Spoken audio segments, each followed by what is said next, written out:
Students at the University of Michigan at Flint voted last week to divest from Israel, making the school the third out of 3 University of Michigan campuses to pass such a resolution. But while the student senates are on board, it doesn't seem like the administrators are. Take a look. The Student Senate at the University of Michigan at Flint unanimously voted to divest from all companies that participate in the unethical violation of Palestinian human rights.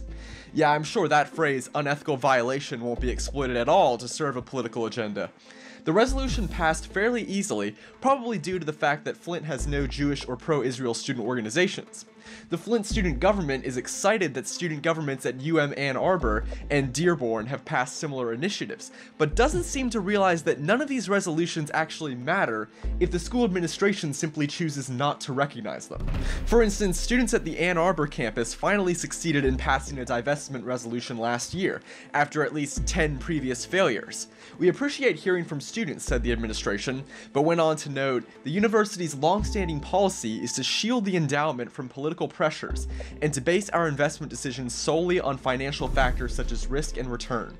UM's Board of Regents was a little more blatant, saying outright it strongly opposed the BDS movement. Now, when it comes to the University of Michigan and money, divestment initiatives aren't the only strange happenings.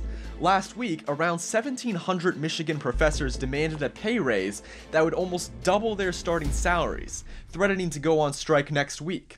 Lecturers at the 3 campuses currently make around $30,000 starting salaries, and the union is asking for a $60,000 base at Ann Arbor. If the union strikes on April 9th and 10th, about a third of the classes at Ann Arbor and half of the courses at Flint and Dearborn would be left, well, presumably teacherless. A work stoppage or strike by LEO members has its biggest negative impact on students at a critical time near the end of the academic year, said UM spokesman Rick Fitzgerald. A strike by LEO members violates the term of the current contract, which remains in effect until April 20th. There is a no-strike clause in the contract to which LEO members agreed. Well, Fitzgerald, it seems like you have 3 options. Let the students fail, fire the professors, or hey, maybe you could divert some of the money from that $10 million multicultural center you're building on campus, or initiatives like these anti-Islamophobia self-defense workshops.